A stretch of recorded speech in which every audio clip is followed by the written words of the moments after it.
Welcome to bird media. నేను మీ Pawan Krishnamurthy. Chief justice Surya Kant గారు NCERT ప్రచురించినటువంటి పుస్తకంలో న్యాయ వ్యవస్థలో అవినీతి అనే అంశం చాలా తీవ్రమైనటువంటిదిగా భావించి కామెంట్స్ చేసిన నేపథ్యంలో ప్రస్తుతం అసలు మన చదువులు ఎలా ఉన్నాయనే దాని మీద కూడా ఒక సమగ్ర చర్చ జరుగుతోంది.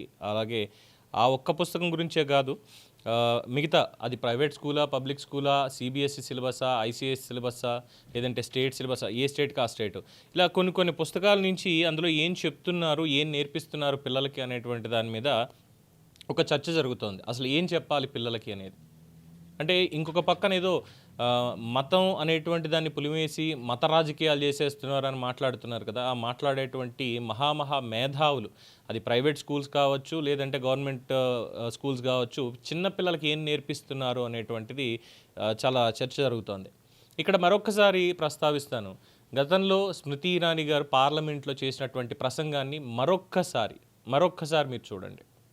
పిల్లలకి ఏం నేర్పిస్తున్నారు అనేటువంటి దాని మీద చాలా వ్యాలిడ్ స్పీచ్ అది ఆ రోజు.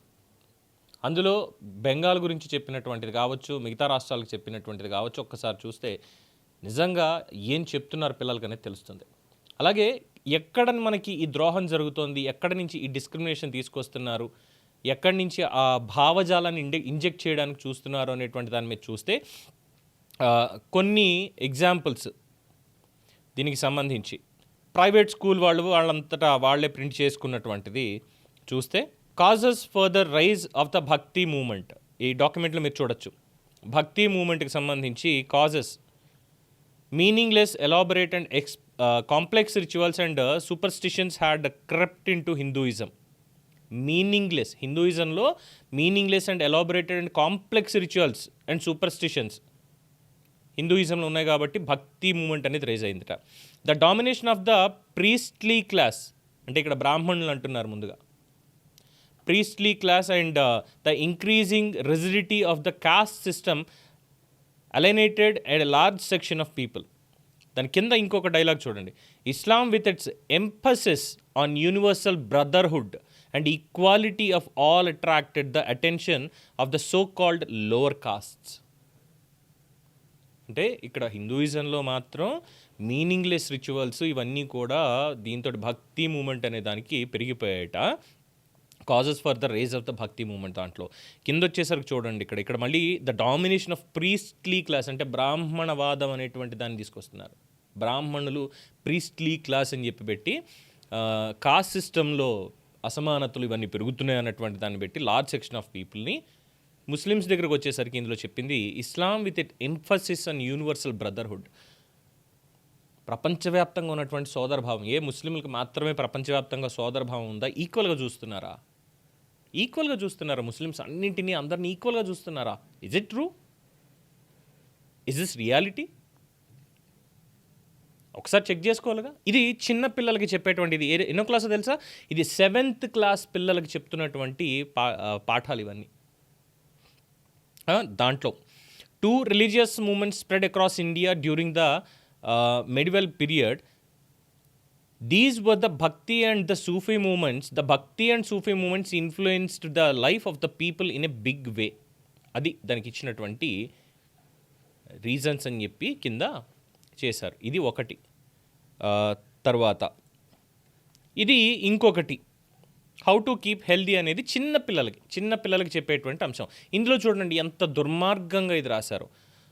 Warm up, Abhimanyu is a little boy, he never washes his hands, his teeths are yellow, his mouth smells bad, his hair is untidy,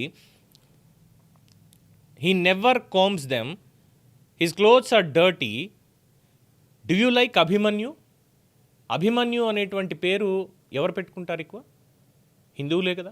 ముస్లింలు కానీ, క్రిస్టియన్స్ కానీ, లేదంటే వేరే వాళ్ళు కానీ ఎవరు అభిమన్యు అనేటువంటిది పెట్టుకోరు కదా. అభిమన్యు సింగ్ అని ఉంటుంది. సింగ్ అంటే సిక్కులు, రాజపుత్రులు ఇలాగ చాలామంది ఉంటారు కాబట్టి వాళ్ళు కూడా హిందువులోనే కదా. అందరూ హిందువులే కదా అక్కడ, రైట్? కానీ కింద చూడండి, I'm Adil, I take care of my body, I keep my body clean, I follow good habits to stay healthy.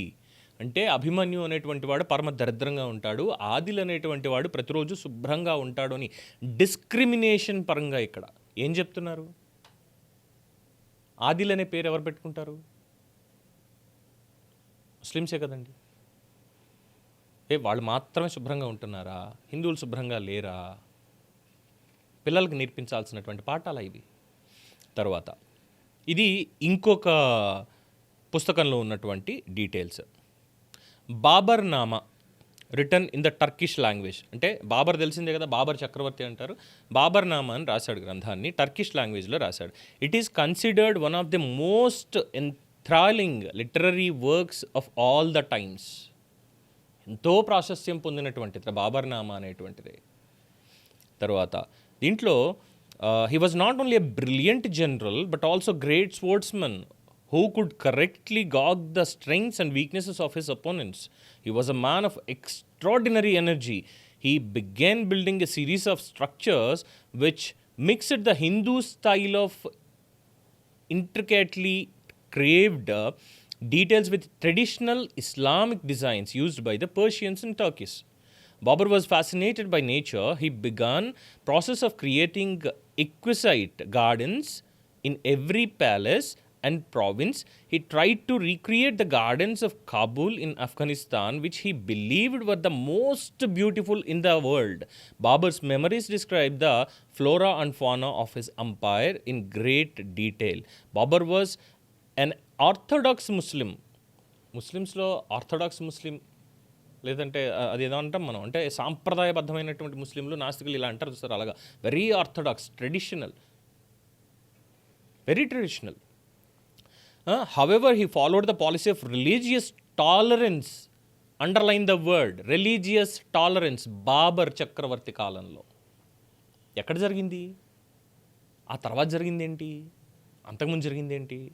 ఇవి పిల్లలకి చెప్తున్నటువంటిది. దీంట్లో చూడండి, the beautiful gardens Kabul and Afghanistan he wants to recreate in India. మనకి బృందావనం లేదా? దాన్ని మించినటువంటిది ఉందా? కాశ్మీరంలో గార్డెన్స్ లేవా? మనకి పూల తోటలని మన దగ్గర లేవా?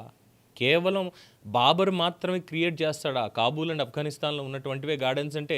ఇంకా మాట్లాడితే అఖండ భారత, మహాభారత పర్వాన్ని మనం తీసుకున్నట్లయితే అఖండ భారతం అంటే ఎక్కడ దాకా ఉందండి? ఇప్పుడున్నటువంటి కాందహార, ఆనాడు ఉన్నటువంటి గాంధార నగరం కాదా? మన పిల్లలకి ఇలాంటి హిస్టరీ మనం చెప్పాం, ఎందుకంటే మన యూనివర్సిటీలను తగలబెట్టారు, పుస్తకాలు తగలబెట్టారు కాబట్టి, మన చరిత్ర మనకు పూర్తిగా తెలిసి చావదు కాబట్టి. ఇప్పుడున్నటువంటి దాంట్లో చిన్నపిల్లల దగ్గర నుంచి కూడా ఈ రకమైనటువంటి ప్రాపగండా ఒకటి నడుస్తున్నటువంటి తీరు. మరి ఇవి జస్ట్ ఎగ్జాంపుల్స్ మాత్రమే సుమా, ఎందుకంటే ఎక్కువ మాట్లాడితే దీని మీద ఇంకా బాగోదు కాబట్టి ఇవి జస్ట్ ఎగ్జాంపుల్స్. ఏం జరుగుతోంది, మనదైనటువంటి ఒక హిస్టరీని పూర్తిగా నాశనం చేసేటువంటి విధంగా, ముఖ్యంగా చిన్నపిల్లల్ని, ఇందాక చెప్పినటువంటిది అదొకటైతే రిచువల్స్ అన్నటువంటిది 7వ తరగతి వాళ్ళకైతే, చిన్నపిల్లలు నర్సరీ పిల్లల దగ్గర నుంచి 1వ తరగతి, 2వ తరగతి, 3వ తరగతి పిల్లలకి హౌ టు కీప్ హెల్దీ అనేటువంటి దాని మీద ఇది ఫైనెస్ట్ ఎగ్జాంపుల్ ఆఫ్ డిస్క్రిమినేషన్. ఏ స్కూల్స్లో చెప్తున్నారు ఇవన్నీ కూడా? ప్రైవేట్ స్కూల్స్లో చెప్తున్నారు, మిషనరీ స్కూల్స్లో చెప్తున్నారు, మదర్సాల్లో చెప్తున్నారు, అనేక చోట్ల చెప్తున్నారు.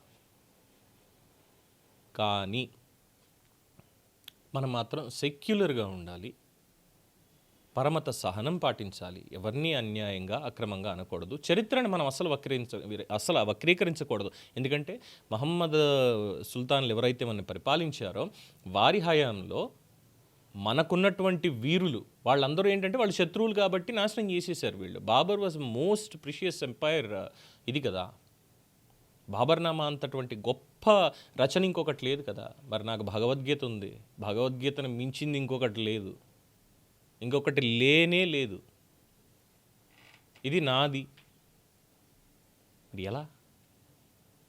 ఒకసారి మేధావర్గం ఆలోచించాలి, విజ్ఞానపరంగా ఆలోచించి ఏం జరుగుతోంది అనేటువంటి దగ్గర, ఏం చదువులు చదివిస్తున్నాం అనేటువంటి దగ్గర, హౌ టు కీప్ హెల్దీ అన్న దగ్గర చూడండి. ఇక్కడ అభిమన్యు అనేటువంటి వాడు దరిద్రంగా ఉంటాడు, వాడు హిందువు. ఆదిల్ అనేటువంటి ముస్లిం మాత్రం శుభ్రంగా ఉంటాడు. హౌ టు కీప్ హెల్దీ అంటే ముస్లిం లాగే ఉండాలి అన్నటువంటిది చిన్నప్పటి నుంచి ఇక్కడ నేర్పిస్తూ ఉంటే ఎవరిని తప్పు పట్టాలి ఇక్కడ? ఈ ప్రశ్నకు సమాధానం మీరే చెప్పాలి. మీ అభిప్రాయం తెలియచేయండి. చూస్తూనే ఉండండి ది బర్డ్ మీడియా.